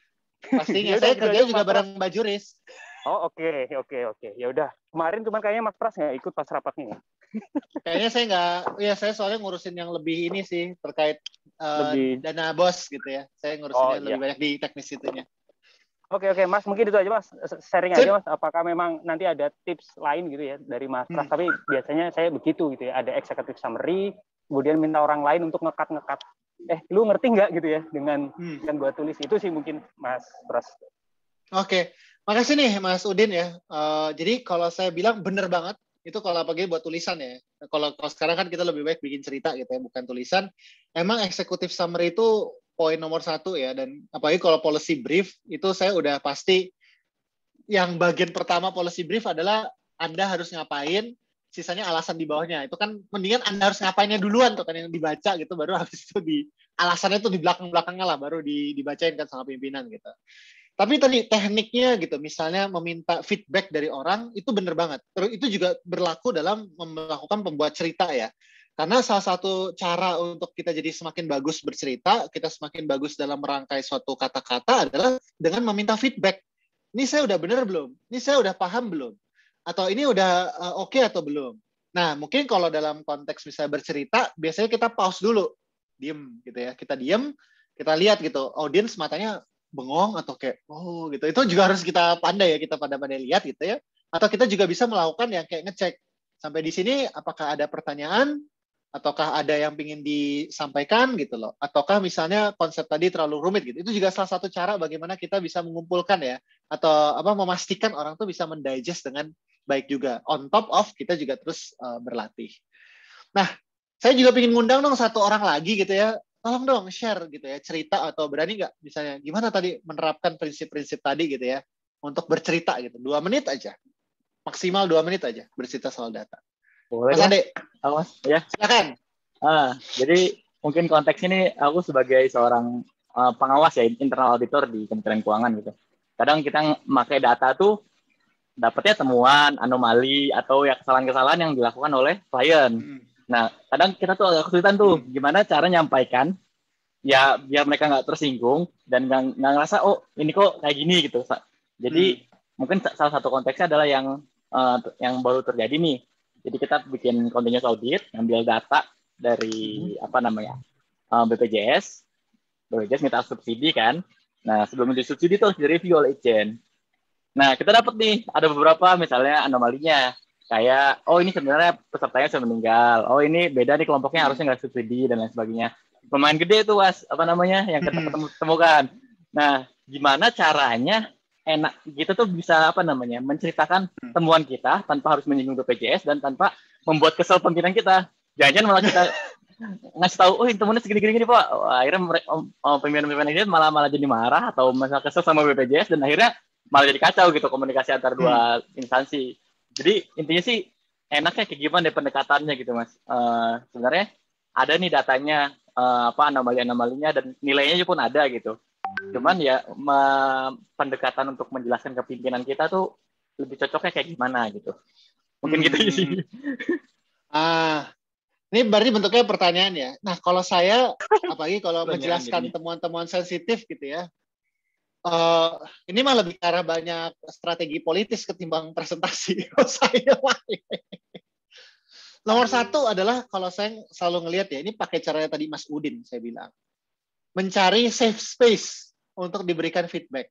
Apa ada nggak di antara para pimpinan gitu ya, atau atasan kita, yang bisa menjadi first layer ya, dalam artian apakah narasi yang kita bangun ini menyinggung atau enggak. Karena kan kalau kita pikirin, kita akan overthinking kan. Ini nyinggung nggak ya? Nyinggung nggak ya? Ini nyinggung nggak ya? Jadi pertama kita harus bereksperimen dulu nih sama orang yang paling kita percaya, yang paling aman, dan kita tahu dia tahu di mana titik bisa menyinggung atau tidaknya. Itu kayaknya langkah yang pertama akan saya lakukan misalnya untuk membangun narasi yang tepat. Langkah keduanya adalah kita harus memetakan juga gitu. Karena bisa jadi ketersinggungan itu adalah salah satu desire outcome yang ingin kita lihat supaya orang dia bergerak. Emang ada masalah ini harus dikasih tahu nih orang-orang. Ya nggak apa-apa, berarti kalau kayak gitu memang harus dilakukan. Nah, itu menurut saya langkah kedua yang perlu kita cek juga. Apakah memang dengan menyampaikan ini, desire outcome-nya sebenarnya apa sih yang mau kita dapatkan dari narasi yang mau kita present. Apakah memang kita harus straightforward supaya mereka tersinggung, sehingga mau nggak mau jadinya harus di follow up gitu ya. Ataukah kita cuma pengen ngasih tahu dengan sangat baik, tapi yang paling penting mereka tuh ada follow up setelah ini gitu ya. Jadi narasinya yang akan saya bangun lebih kepada, ya tentu nggak pakai narasi emosi tadi ya, akan terjadi orang bisa kalau dalam kondisi orang lagi tegang habis diperiksa kan tegang ya. Jadi itu salah satu part di mana kita harus memahami audience. Nggak mungkin kita pakai bilang, wah dana yang ditemukan ini sebenarnya bisa untuk membangun rumah sakit yang banyak. Yang ada orang makin kesel. Oh maksudnya saya ini, saya ini mengalihkan supaya orang nggak sakit atau segala macam. Mungkin narasi yang dibangun adalah menjadi narasi yang boring gitu, supaya orang jadi merasa oke, ini fakta-fakta aja yang disampaikan. Jadi kalau saya bilang poin tadi yang mengenai kita harus paham audiens kita harus tahu apa yang mau mereka dengerin, itu menurut saya adalah langkah yang perlu banget untuk dikerjakan ya. Sebelum kita mulai melangkah, kira-kira narasi apa nih yang perlu kita bangun untuk mengkomunikasikan informasi ini. When sometimes menjadi membosankan itu salah satu strategi sih untuk memastikan desired outcome dari cerita data kita. Ya itu, ini kalian sedikit sharing ya Mas. Ya, makasih Mas. Ada lagi nggak nih yang mau bercerita gitu? Atau mungkin komentar dulu sebelum saya lanjut. Ada yang mau sharing lagi? Saya kok telepon terus. Oke, nggak ada ya. Saya lanjut dulu dikit lagi ya. Kalau ini saya bilang contoh ya dari Indonesia gitu ya. Bagaimana melakukan cerita data gitu ya dalam bentuk animasi, mungkin tidak sebagus Hans Rosling gitu ya, tapi ada poin-poin yang menurut saya juga bisa kita diskusikan gimana nih cara kita improve cerita dari data yang seperti ini. Ini saya putar lagi ya videonya ya. Ini adalah kisah Dewi dan Putri. 2 anak perempuan dari Indonesia. Dewi berasal dari keluarga yang termasuk 10% rumah tangga terkaya di Indonesia. Sebaliknya, Putri berasal dari keluarga yang termasuk 10% rumah tangga termiskin di Indonesia. 28 juta orang Indonesia hidup miskin seperti keluarga Putri. Ketimpangan antara Dewi dan Putri dimulai sejak dalam kandungan. Ibu Putri tidak mampu untuk mengunjungi fasilitas kesehatan formal ketika hamil dan juga tidak mengkonsumsi nutrisi yang sesuai. Akibatnya, Putri lahir dengan berat badan di bawah normal. Ibu Dewi mampu untuk datang ke dokter secara teratur dan mendapatkan asupan gizi yang baik sehingga Dewi lahir normal dengan berat badan yang cukup. 2 tahun pertama, Putri tidak mendapatkan imunisasi yang lengkap dan asupan gizi yang baik. Akibatnya, Putri tidak bisa menyusul tinggi badan Dewi dan malah semakin tertinggal. Dewi besar di rumah yang memiliki saluran air bersih dan toilet. Keluarga Putri tidak memiliki toilet. Karena buruknya sanitasi di lingkungan rumah, Putri sering terkena diare. Penyakit diare menyebabkan pertumbuhan Putri semakin terhambat, sedangkan Dewi terus tumbuh sehat dan tinggi. Kesenjangan antara Dewi dan Putri semakin dalam ketika mereka memasuki usia sekolah. Dewi dimasukkan ke dalam program pendidikan anak usia dini yang mendukung pertumbuhan kognitifnya. Sedangkan Putri tidak, dia hanya tinggal di rumah. Dewi sekolah hingga lulus SMA, lalu melanjutkan ke perguruan tinggi. Putri juga sekolah hingga tamat SD. Namun, karena tingginya biaya untuk buku, seragam, dan transportasi, Putri tidak bisa melanjutkan sekolah. Ia terpaksa tinggal di rumah dan membantu mencari nafkah untuk keluarganya. Setelah lulus sekolah, Dewi mendapatkan pekerjaan yang layak dengan gaji yang tinggi. Putri yang hanya lulus SD harus puas dengan pekerjaan di sektor informal dengan penghasilan yang kecil dan tidak pasti dan perlindungan yang minim. Tanpa pekerjaan yang layak, Putri yang kini telah berkeluarga tidak mampu menyekolahkan anaknya atau membawanya ke fasilitas kesehatan ketika sakit. Karena itu, rantai kemiskinan dan ketimpangan terus menjerat dari generasi ke generasi. Tapi, kisah Putri tidak hanya dialami oleh 10% termiskin. Hampir 68 juta orang Indonesia yang termasuk 40% terbawah hidup sangat dekat dengan garis kemiskinan. Sangat mudah bagi mereka untuk terperosok ke dalam jurang kemiskinan. Gagal panen, kehilangan pekerjaan, atau sakit bisa menyebabkan mereka jatuh miskin. Tapi mari kita mundur sejenak. Bagaimana jika Ibu Putri bisa mendapatkan perawatan yang layak di saat hamil? Bagaimana jika Putri bisa mendapatkan imunisasi lengkap? Bagaimana jika rumah Putri memiliki air bersih dan sanitasi layak? Bagaimana jika Putri bisa sekolah dari TK hingga lulus SMA? Bagaimana jika Putri bisa mengikuti pelatihan keterampilan dan mendapatkan pekerjaan yang layak? Ini tidak hanya bermanfaat bagi Putri, tapi juga anak dan cucunya. Dan apabila anak lain seperti Putri juga mendapatkan peluang yang sama, mereka bisa bermanfaat untuk komunitas mereka. Dan pada akhirnya, mereka akan bermanfaat untuk Indonesia. Tapi ini semua dimulai dari memberikan Dewi dan Putri kesempatan yang sama. Oke, teman-teman. Nih, saya ini pengen adalah kisah. Tanya nih ke teman-teman.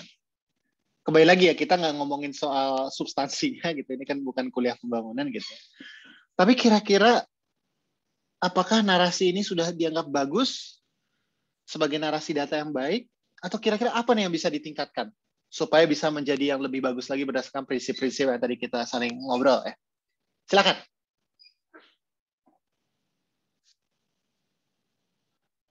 Itu ada Mas Tio buka mic.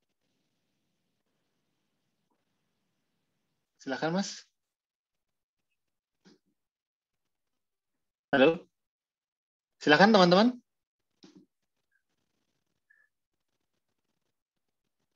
Bagus banget personal touch-nya Pak. Mungkin ditambah peran pemerintah berapa besar dan masyarakat lainnya. Oke, itu dari segi substansinya ya.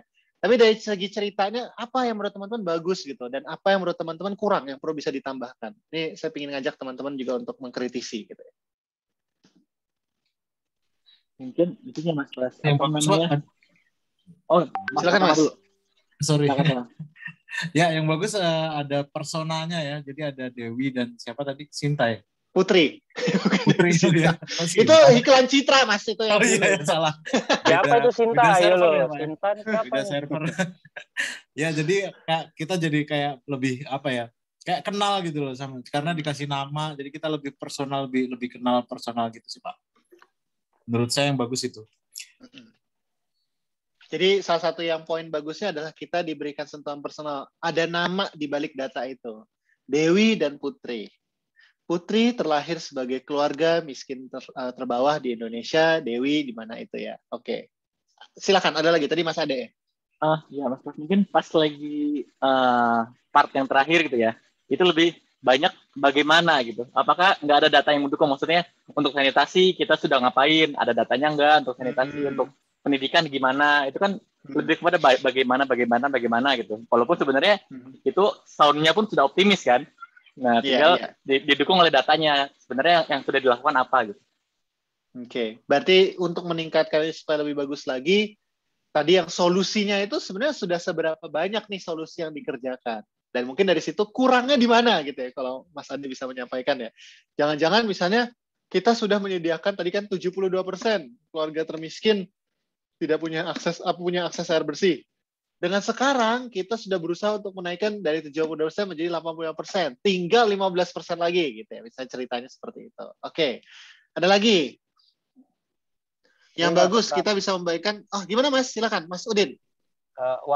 What if-nya udah bagus ya menurut saya. Maksudnya ini suatu yang menurut saya unik dan menarik gitu ya. What if gimana nih kalau kita dari kecil ini dibenahi. Jadi ada cerita skenarionya gitu ya. Ini kalau status quo, ini kalau ada perbaikan ya. Tadi dengan ada ada tambahan masukan dari Mas Ade gitu ya. Tapi menurut saya what if ini kok ternyata menarik juga ya kalau kita bisa menyajikan cerita data itu dengan skenario what if ini gitu. Itu mungkin menurut saya nilai plus. Tapi kalau kalau untuk yang improvementnya menurut saya ini ya, dari sisi intonasinya itu datar gitu dari awal sampai akhir gitu itu aja kayak robot yang ngomong. Itu aja sih mungkin kalau bisa diimprove dengan narator yang lebih kece. Iya, Dewi dan Putri. Itu aja mungkin Mas. Betul. Ya, terima kasih. Jadi poin di sini teman-teman juga melihat ya, intonasi itu juga salah satu yang perlu kita perhatikan. Tadi kan kita lihat Hans Rosling ya, antusiastik gitu ya. Lihat, dari sini menjadi besar. Kemudian kita lihat, ini kita detailkan, misalnya Guizhou kayak gimana, terus kita lihat Shanghai seperti apa gitu. Itu kan juga salah satu takeaway ya, yang mungkin kita juga perlu perhatikan ketika kita menyampaikan atau berkomunikasi gitu. Ini saya lihat ada di catatan-catatan di chat ada yang bagus, kita bisa membayangkan posisi kita pada kedua anak tersebut. Nah, itu salah satu cara ya bagaimana mengkomunikasikan bahwa orang itu mendengar itu paham gitu bahwa gimana sih rasanya gitu. Jadi kita pun juga menyadari ibaratnya audiens itu diposisikan bahwa kita seakan-akan memposisikan kita paham banget nih audiens ini dekat dengan Anda loh gitu ya. Dewi dan Putri gitu ya. Terus nomor yang kurang adalah bagaimana cara memberikan kesempatan yang sama. Ini lebih ke arah substansinya ya, gimana cara kita bisa lebih memperkaya ke sana. Dan tidak jelas ya ngajak ngapain kalau kurangnya. Iya, habis itu kan nggak jelas ya. Ini sebenarnya apakah ini video ajakan, ataukah video yang lebih sifatnya menginform, ataukah video yang sifatnya seperti apa. Itu juga salah satu poin yang juga penting, apalagi kalau kita misalnya mengkomunikasikan data kepada decision makers. Nah, mungkin ada lagi teman-teman, ada nggak opini gitu, atau kira-kira apa nih yang ingin ditambahkan? Ini teman-teman banyak loh, ada 36 orang di sini. Ada nggak kira-kira yang perlu untuk diinin? Mau sharing nih, waktu dulu Silakan. tuh pernah waktu ada Japan Hackathon itu salah satu peserta dari Indonesia gitu. Sebenarnya dia bikin inovasinya biasa aja gitu Mas. Bahkan menurut saya agak masuk akal gitu. Tapi dengan narasi yang seperti ini ya. Jadi dia pertama munculin foto dia duduk dengan anak-anak di pedalaman ya. Kemudian di-highlight anak tersebut, ini cerita namanya tadi Putri seperti ini gitu ya, kemudian susah dalam mendapatkan vaksin dan kawan-kawan gitu ya. Itu benar-benar wah gila nih, menyentuh banget nih ceritanya. Parah ya kan. Meskipun yang lain menurut saya banyak yang lebih keren gitu ya. Tapi karena saking kerennya ceritanya itu kayaknya Dewan Juri jadi overlook sama apa yang dihasilkan di produknya ya. Saya aja sempat ini ya, sempat kok bisa begini ya. Padahal banyak flow-nya gitu ya yang kita ini, bahkan ada salah satu yang ngerti banget apa yang dia buat gitu ya, dan benar-benar spesialisasi di bidang itu dan ikut juga. Mas ini ngawur Mas, kalau saya udah pernah nyoba nggak bisa, dia ini benang jualannya aja gitu ya, tapi akhirnya juara tuh Mas, juara 2 tuh. Tapi memang luar biasa sih dengan narasi yang personal, kita merasakan apa ya, empati ya ke seseorang gitu kan. Akhirnya kita juga merasa wah iya ya, betul ya, kita harus bergerak, kita harus membantu gitu kan. Apalagi kalau gitu yang dibahas anak kecil, ya terus mungkin apa wanita gitu ya dalam keadaan susah, tertindas dan kawan-kawan, itu kan sesuatu cerita yang apa secara insting intuisi tadi yang pas thinkingnya adalah kita pengen berusaha membantu atau melindungi. Gitu. Benar. Meskipun benar atau enggak kan. Nah, aku rasa memang ini luar biasa letal sih apanya powernya apabila kita bisa menarasikan jadi personalis seperti itu. Meskipun kita harus lihat juga jangan sampai kita terlalu jago storytellingnya, akhirnya malah sebenarnya kita melupakan produk yang sebenarnya harusnya kita deliver dengan baik gitu. Itu juga jadi satu kayak yang startup banyak yang gagal kan kadang jualannya itu begitu jagonya ya Mas ya. Betul. Begitu ternyata hasilnya ampas gitu ya. Benar. Itu benar-benar pengalaman luar biasa sih. Saya baru ketemu yang seperti itu. Juga dengan cara dia bercerita. Benar. Jadi makanya kalau Anda sudah pede dengan produk yang bagus, tingkatkan kemampuan storytelling-nya. Karena jangan sampai yang storytelling-nya bagus doang yang menang. Itu memang keniscayaan ya. Kan kita dan asal maksud aku juga tetap ya bahwa kemampuan storytelling ini ada orang yang berhasil menipu Stanford dan Silicon Valley gitu ya, Elizabeth Holmes gitu ya dengan Theranos gitu ya. Ya ketahuan juga busuknya in the end kalau produknya memang tidak ada gitu. The power of storytelling itu hanya akan bisa makin kuat ketika you have a real evidence backing up that story. Jadi kalau aku ngelihatnya adalah kedua hal ini harus memang saling melengkapi ya dan harus saling menguatkan gitu untuk bisa benar-benar mendorong suatu perubahan yang diharapkan. Parah tuh Theranos memang benar, sangat parah ya gitu. Nah, mungkin sekedar penutup ya nanti kita bisa sambil ngobrol dan diskusi. Jadi kalau saya bilang ada 4 lah ya takeaways-nya ya dan tipsnya gitu kalau kita mau membangun kemampuan komunikasi data yang pas gitu ya dengan apalagi untuk mendorong suatu keputusan gitu ya. Nomor 1 adalah start with why gitu. Selalu jelasin why-nya tuh kenapa, apa yang diharapkan, kenapa kita mengerjakan ini. Karena orang-orang pasti akan selalu bertanya dulu kan, kenapa kita mikirin ini ya. Bandwidth atau attention orang itu sangat perlu di-grab gitu ya. Dan tadi ya dengan basis system 1, system 2 itu kita gimana cara menggelitik system 1-nya dulu. Baru habis itu kita bisa masuk ke sistem 2-nya sehingga dia bisa agree atau akan mengikuti apa yang kita propose gitu. Terutama dalam pembuatan keputusan. Yang nomor 2 adalah kita harus berempati dengan audiens kita gitu. Dan kita harus paham ya konteksnya mereka seperti apa, latar belakangnya mereka seperti apa, mereka tuh biasanya jargon-jargon yang mereka miliki. Jadi ketika kita melakukan presentasi, terutama dalam presentasi-presentasi yang sifatnya sangat heavy di dalam data, kita bisa menyesuaikan gitu dengan bahasa-bahasa yang mereka nyaman gitu. Menurut saya salah satu contoh paling mudah memang menggunakan analogi ya. Jadi kalau misalnya kita bercerita misalnya soal apa ya yang gampang ya kayak kita berbicara soal nutrisi gitu, kebutuhan nutrisi ya kita bisa menggunakan analogi gitu bagaimana misalnya atau misalnya apa ya yang saya belum kepikiran gitu kayak analogi itu merupakan contoh-contoh yang sangat baik gitu ya kalau kita ingin menyesuaikan ya kayak tadi awal saya cerita IQ dengan OKR gitu ya atau kita ngomongin soal jabatan fungsional gitu dengan misalnya role and responsibility di swasta itu menurut saya akan membantu dalam menyampaikan informasi secara lebih sistematis. Nomor 3 adalah ini tadi poinnya Mas Hindu benar ya bahwa ya get the analysis right before get it beautiful. Jadi tetap ya heavy dalam analisis, heavy dalam produk kita, heavy dalam analisis kita tuh harus robust dan benar sebelum kita menjadikannya itu cantik atau sebelum kita mengkomunikasikannya dengan baik. Dan yang terakhir ini nggak bisa dipungkiri practice gitu ya sebelum telling stories. Jadi dari semua storyteller yang saya tahu adalah mereka ini memang berlatih secara gila-gilaan. Ya mungkin teman-teman bisa menggunakan gabung Toastmaster gitu ya. Jadi lebih pandai gitu, lebih cakep nanti kalau ngomong dan berbicara. Dan itu orang-orang udah jam terbangnya panjang gitu untuk melakukan hal seperti tersebut. Jadi gitu kali ya teman-teman. apa ya yang bisa aku ceritain dan kita ngobrol-ngobrol pada sore hari ini sambil kita hahaha berlatih gitu ya. Kalau misalnya ada pertanyaan atau misalnya mau ada komentar, silahkan. Apa ini saya kembalikan ke Mbak Moderator, MC, Mbak Im. Siap, terima kasih Mas Pras. Teman-teman, mari kita berikan virtual applause untuk Mas Pras yang materinya sangat menarik sekali dan tadi udah ngobrol interaktif juga. Boleh kita tepuk tangan bersama-sama. Dan untuk rekan-rekan nih yang mau mengajukan pertanyaan, tadi masih banyak yang pengen digali lebih lanjut nih dari Mas Pras. Kami persilahkan untuk raise hand terlebih dahulu gitu ya. Nanti saya akan menyebutkan namanya atau boleh disebutkan pertanyaannya melalui kolom komentar. Nanti akan saya bacakan pertanyaannya.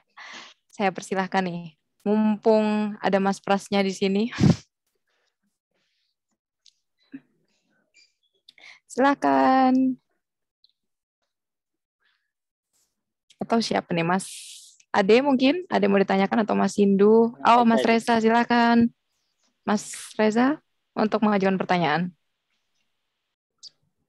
Jadi mau tanya nih, dari pengalaman Mas Pras, gimana sih sebenarnya untuk grab audience attention terutama untuk yang top level management ya? Karena saya ngerasa yang saya kurang itu, saya belum bisa gimana caranya grab terutama untuk yang levelnya udah top manajemen tuh. Mungkin Mas Pras bisa cerita pengalamannya gimana. Makasih Mas Pras. Makasih Mas Reza. Terima kasih. Boleh saya langsung jawab atau gimana Mbak Im? Boleh, monggo Mas. Oke. Ini kebiasaan saya ya. Saya tiap kali misalnya mau present ke orang, apalagi orangnya itu pembuat keputusan, saya tuh beneran bacain Wikipedia-nya dan saya tuh beneran search di Google gitu. Kesukaan dia apa, statement dia apa yang dia biasa lakukan. Terus saya tanya-tanya orangnya tuh kayak gimana gitu ya. Karena saya tahu kayak tadi ya, empathize dengan audience, kita harus tahu audience kita harus tahu bahasa apa yang biasa dia pakai. Dari situ tuh saya bisa mengumpulkan informasi yang tepat kalau saya mau membuka suatu pernyataan gitu. Saya akan menyampaikan menggunakan bahasanya dia gitu. Atau kadang-kala bisa menggunakan cara-cara name dropping. Misalnya, oh, Bapak atau Ibu, kemarin saya lihat ada kunjungan kerja ya. Bagaimana ke sana? Oh iya, gini. Jadi lebih santai kan? Lebih santai, lebih ini. Oh ya, nanti kita mulai rapat ya. Dari situ sebenarnya kita sudah mulai memenangkan. Jadi ibaratnya sebelum memulai presentasi, kita juga udah mengkondisikan dia juga gitu. Bahwa memang ini loh yang memang dibutuhkan gitu ya. Atau memang ini membantu dia juga untuk bisa memfamiliarkan diri dia dengan kita gitu. Tapi kalau misalnya memang audiensnya tidak bisa ya, kita punya kesempatan untuk chit-chat kayak gitu, salah satu cara yang bisa dilakukan adalah dari semua informasi yang kita kumpulkan, kira-kira kalimat pembuka apa yang akan menarik perhatian dia. Misalnya gitu, dia orangnya sangat tertarik dengan, saya tuh tertarik dengan misalnya proyek pembangunan listrik di daerah terpencil gitu. Dan kita misalnya harus mempresentasikan terkait penerimaan negara lagi gitu ya. Ya mungkin kita harus memulai dengan pernyataan berkaitan dengan apakah Anda tahu, Bu, atau Bapak, bahwa ongkos yang perlu diberikan supaya kita bisa membangun dam atau membangun mikro hidroelektro untuk seluruh Indonesia adalah sekitar 100 T.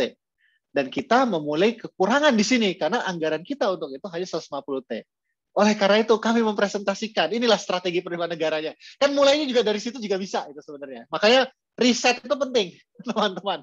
Riset audiens itu sangat penting. Dan kalau memang ada kesempatan untuk memulai informal chat, itu juga adalah salah satu kesempatan untuk memastikan kita can grab his or her attention sebelum bahkan memulai presentasi. Itu kalau dari saya.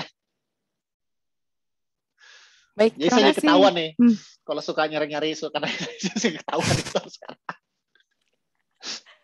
Siap, berarti kita kepo dulu ya Mas, siapa orangnya yang akan kita hadapin gitu. Oke, siap. Terima kasih katanya dari Reza. Terima kasih kembali Mas Reza atas pertanyaannya. Nah, selanjutnya nih mungkin ada dari rekan-rekan sekalian. Kita masih ada mungkin sekitar 11 menit gitu ya sebelum acara ini ditutup.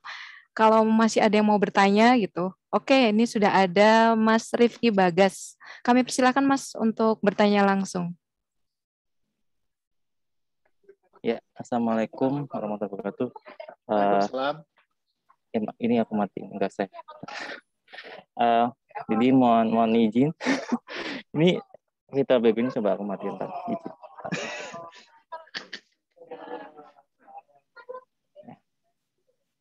Ya, jadi makasih atas waktunya, kesempatannya dari Mofdap, dari Mbak Nurul Solihah sama Mas Prasetya sebagai narasumber. Jadi mungkin pertanyaan saya sini mungkin gini, bagaimana kita, maksudnya secara etikal aja.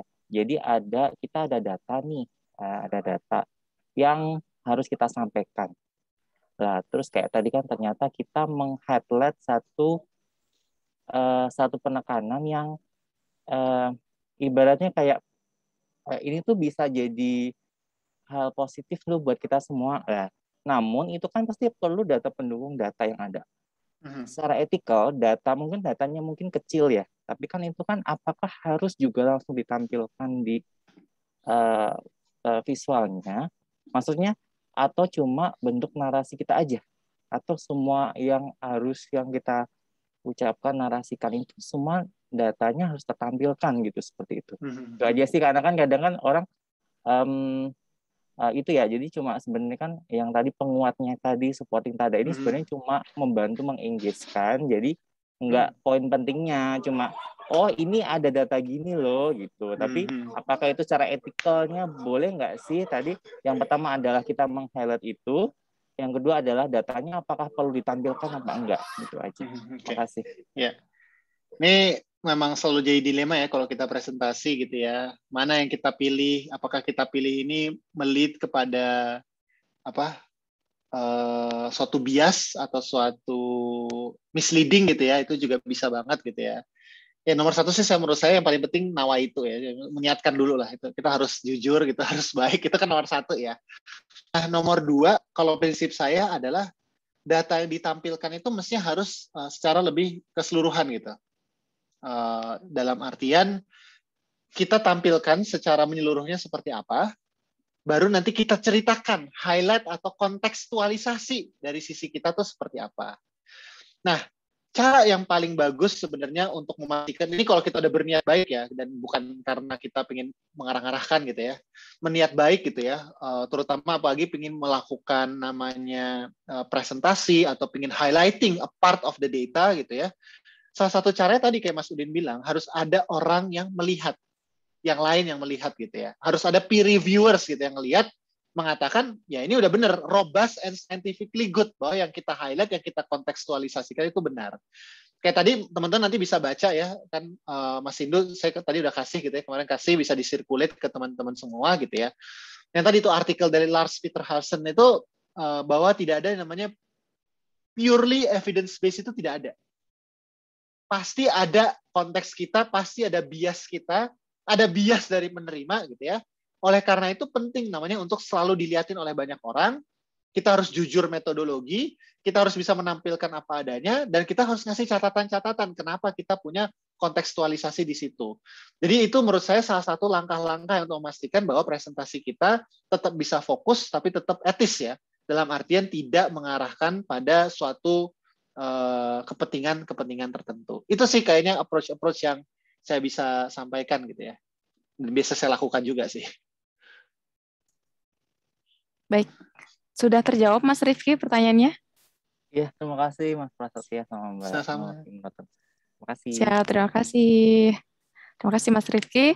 Nah, selanjutnya kami persilakan lagi nih, kalau ada yang masih mau bertanya kepada Mas Pras, kami persilakan untuk raise hand terlebih dahulu, atau boleh menuliskannya di kolom komentar atau kolom chat.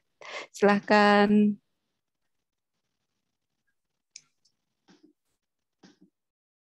Nah, ini ada Mas Indu. Silahkan Mas Indu untuk mengajukan pertanyaan.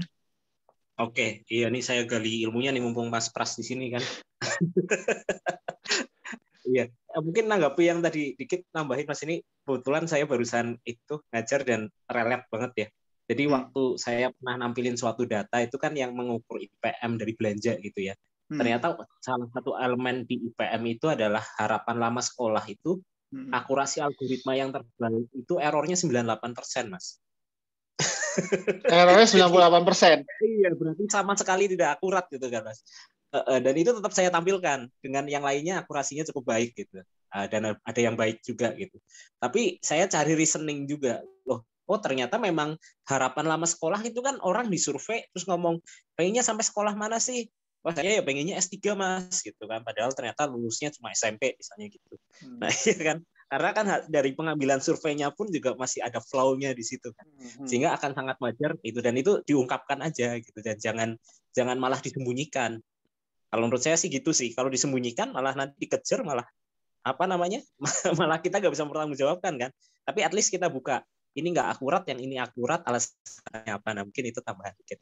Nah kalau saya Mas, pengalaman yang paling agak berat selama ini gimana Mas? Ini kan sebelum ini kan Masnya udah di World Bank ya, dan banyak orang yang belum paham tentang machine learning dan kawan-kawan data analitik terkini, dan masih berpatokan ke analisa statistik yang model klasik lah caranya ya. Dan itu kadang-kadang tuh orang tuh nggak convince gitu loh dengan yang kita sampaikan machine learning dan kawan-kawan ya, tetap ngeyel, dan kadang-kadang itu nggak bisa karena kita nggak bisa lihat nih dasarnya apa dan lain sebagainya, meskipun akurasinya nggak bagus. Itu ada tips triknya nggak Mas itu biar kita bisa meyakinkan orang, karena itu jujur aja salah satu apa ya tembok terbesar dari teman-teman kita nih di komunitas untuk meyakinkan pansusnya, kemudian para pengambil keputusan bahwa ini bisa dipakai gitu loh. Dan tidak selamanya kita harus berpatokan pada cara-cara statistik yang zaman dulu. Mungkin Mas Pras punya pengalaman atau punya tips. Oke. Thank you. Makasih Mas Indo, dan tadi sharingnya juga bagus ya, bahwa memang penting itu tadi kasih catatan dalam asumsi, apalagi bikin model ya. Menurut saya itu juga sangat penting gitu. Nah, berkaitan dengan gimana cara mengadvokasi nih. Kalau saya tuh kan alirannya sangat percaya, ya mau ekonometrika kek, mau deep learning kek, mau apa kek, itu pada dasarnya adalah metodologi yang mau kita pakai untuk tujuan tertentu gitu. Nah, mungkin banyak orang tuh memang tidak nyaman dengan hal-hal baru gitu. Dan pemahaman mereka berkaitan dengan machine learning itu masih terbatas. Jadi saya sangat wajar dan sangat sadar bahwa ya kita nggak bisa berharap bahwa mereka akan bisa langsung mengerti ya. Tapi ini langkah-langkah yang biasa saya pernah lakukan gitu. Dulu saya pernah bantu untuk bikin semacam text classification ya untuk di World Bank dulu ya. Dan yang saya lakukan itu untuk mengatakan bahwa biasanya kan kalau kita ngelakuin klasifikasi satu demi satu kan. Terus kemudian kita bikin jadi dummy variable dan segala macam, kita masukin stata, kita regress gitu. Nah, saya ingin nunjukin itu bagus, tapi itu akan labor intensif. Kenapa nggak kita ngelakuin semacam text classification? Dan hasilnya ini gitu. Dengan catatan seperti ini. Akhirnya mereka jadi ngeliat, oh ternyata barangnya tuh kayak gini ya, dan dibandingkan dengan hasil yang tradisional tuh jadinya kayak begini gitu. Jadi mereka punya bayangan, oh ini manfaatnya untuk ini. Oh text classification manfaatnya untuk ini, ngebantu saya untuk bisa lebih cepat nih dengan akurasi sekian untuk memetakan. Oh saya bisa langsung kebayang. Sedangkan kalau yang kemarin misalnya ngelakuin analisis ekonometri atau dengan regression biasa, memang tujuannya untuk mencari hubungan korelasi dan magnitude-nya gitu. Jadi kelihatan beda antara kedua itu yang saya bisa present gitu, dan mereka akhirnya terima, oh ternyata kita bisa approach-nya atau bisa explore hal-hal seperti ini ke depannya. Jadi kalau saya ngelihat adalah memang showing result consistently dan bisa menunjukkan bahwa ini complementing terhadap analisis yang biasa Anda lakukan, itu kalau saya bilang adalah salah satu kata kunci yang bisa membuat orang yakin untuk melakukan melakukan perubahan atas hal tersebut gitu. Ada dulu saya juga pernah ngelakuin gitu ya. Dulu kita dapat data gede banget gitu. Ada orang ngotot untuk menjalankan itu di komputer pribadi. Saya meyakinkan, enggak, kita harus pakai cloud, pakailah cloud infrastructure lokal. Sebel banget orang-orang itu karena mengubah pola pikir, mengubah harus ngodingnya juga diubah semuanya dan segala macam. Tapi lambat laun karena kita konsisten selalu ngasilin result gitu ya. Alhamdulillah dia merasa, oh ternyata ini enak juga ya untuk kita pakai. Memang harus istiqomah itu kok saya bilang. Untuk istiqomah menunjukkan hasil gitu ya, dan menunjukkan bahwa ini bisa complementing terhadap hal-hal yang biasa Anda lakukan gitu. Dan kalau saya sih segampang machine learning akan saya pakai untuk misalnya ngelakuin analisis yang sifatnya prediktif gitu ya. Kalau ekonometri, regression biasa akan saya lakukan untuk misalnya melakukan evaluasi antar dua variabel. Karena kembali lagi ya, banyak yang konteksnya jauh lebih dalam, bahkan menggunakan regression aja udah cukup. Itu bahkan di startup juga begitu gitu. Nggak semuanya pakai machine learning juga in the end. Dan machine learning kebanyakan dipakai untuk production level recommendation engine atau bisa yang sifatnya prediktif yang lebih product base gitu ya. Sedangkan analisis masih banyak menggunakan descriptive statistic dan even regression. Jadi kalau saya ngelihat itu kali ya cara-cara yang bisa digunakan untuk kembali meyakinkan dan membangun kepercayaan orang. Gitu kali Mas Hindu. Baik, terima kasih Mas Pras. Oke, ini mungkin pertanyaan terakhir dari Mas Arifuddin. Kami persilahkan karena keterbatasan waktu. Silakan Mas bisa menyampaikan pertanyaannya dengan singkat. Terima kasih. Oke, terima kasih. Semoga masih dikasih waktu. Karena nyambung dengan tadi pertanyaan Mas Hindu. Sebenarnya, apakah kalau tadi ya di akhir kalimatnya Mas Pras itu memang ada satu case itu memang pas dengan machine learning, ada satu case yang memang nggak usah dipaksakan ke machine learning, tapi memang cukup dengan ekonometri. Apakah memang seperti itu ya Mas? Maksudnya ini yang masih mungkin kadang saya rancu juga gitu ya. Apakah memang semuanya itu harus ke machine learning gitu ya? Atau memang ada yang cukup tadi sebenarnya ini ekonometri karena yang mau dibangun adalah modeling yang lebih robust untuk menjelaskan data historis dan untuk dievaluasi ke depan. Seperti itukah Mas? Mungkin mohon pencerahannya nih biar nggak bingung lagi. Ya. Sebenarnya ya Mas, saya termasuk orang yang saya sangat suka bahkan kalau ngambil machine learning school gitu ya, saya ngambil itu fundamental gitu. Yang sebenarnya belajarnya regression, kalkulus, itu kan basis ya, itu basis semua gitu ya. Dan kalau kita paham itu dulu gitu ya, kita menyadari bahwa ternyata penggunaannya itu yang tepat tuh adalah di posisi seperti apa gitu. Dan saya ngelihat memang mau nggak mau ya ekonometri biasa gitu ya, sebenarnya kan pada dasarnya linear regression yang kita pakai bahkan untuk classification gitu, teman-teman yang main Kaggle pasti udah tahu gitu ya. Itu kan sebenarnya basis ekonometri gitu ya, yang memang basis dari machine learning. Kalau saya ngelihatnya lebih ke arah poin di mana machine learning itu akan sangat bermanfaat biasanya adalah ketika mulai mengatasi case-case di mana regression biasa itu pertama yang sifatnya melakukan prediksi gitu ya, dan di mana regression itu tidak bekerja dengan baik. Contoh paling mudah adalah sebenarnya berkaitan dengan natural language processing yang sifatnya mengolah data teks. Itu udah pasti teman-teman ekonometri udah pasti menyerah lelah, nggak bisa gitu. Tapi kita bisa datang nih, ada nih metode kita misalnya menggunakan text classification nih, misalnya melakukan sentiment analysis atau misalnya kita melakukan ya Mas Udin pasti sudah tahu lah data SIKD, program kegiatan kita text classification gitu. Saya yakin itu akan memberikan nilai tambah yang luar biasa gitu terhadap machine learning advocacy yang kita lakukan. Karena itu tidak akan pernah bisa digunakan oleh orang-orang yang biasa menggunakan ekonometri. Jadi kalau saya rasa memang satu sebagai teman-teman di MOFDAQ ini pastinya harus terus memperkuat ya basis-basis kayak ekonometrinya, kalkulus dan statistiknya gitu ya. Karena di sana kita bisa nanti berbicara dengan orang-orang yang biasa melakukan analisis itu dengan lebih mudah dan kita bisa menentukan poin-poin di mana nih sebenarnya statistik kayaknya agak susah nih bisa menggunakan metode kita yang baru nih. Ya tadi kayak machine learning atau bisa text classification yang lebih dinamis atau melakukan clustering yang jauh lebih sistematis yang saya yakin nggak banyak dilakukan oleh teman-teman di luar MOFDAQ. Gitu kali ya kalau saya boleh ngasih tips ya.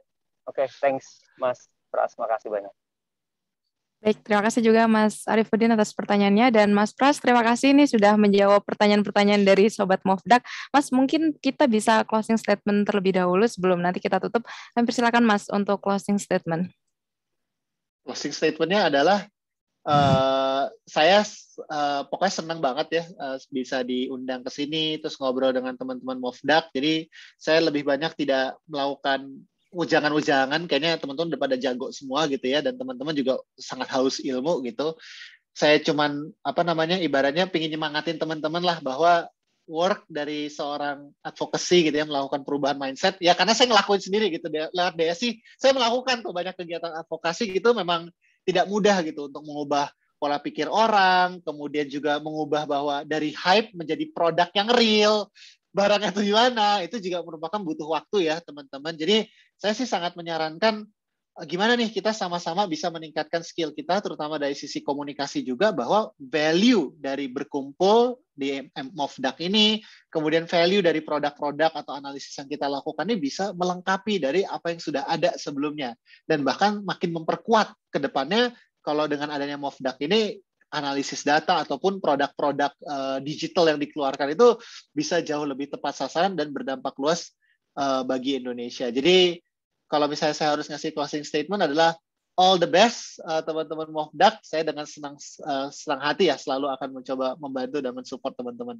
MOFDAQ ini. Terima kasih Mas Pras atas dukungan yang konsisten untuk Mofdak. Terima kasih sekali lagi kami ucapkan sudah berkenan meluangkan waktunya untuk berbagi dengan rekan-rekan semuanya, dan mohon maaf nih kalau ada kesalahan atau kekurangan selama acara berlangsung. Kami juga berterima kasih kepada Sobat Mofdak sekalian yang sudah stay tune sampai akhir. Terima kasih, semoga ilmu yang didapatkan hari ini bermanfaat dan semoga rekan semua selalu sehat dan selalu semangat untuk belajar. Akhir kata, wassalamualaikum warahmatullahi wabarakatuh. Selamat sore Sobat semuanya. Terima kasih. Waalaikumsalam warahmatullahi wabarakatuh. Selamat sore semuanya. Sampai Terima kasih Mas Pras. Halo. Terima kasih Mas.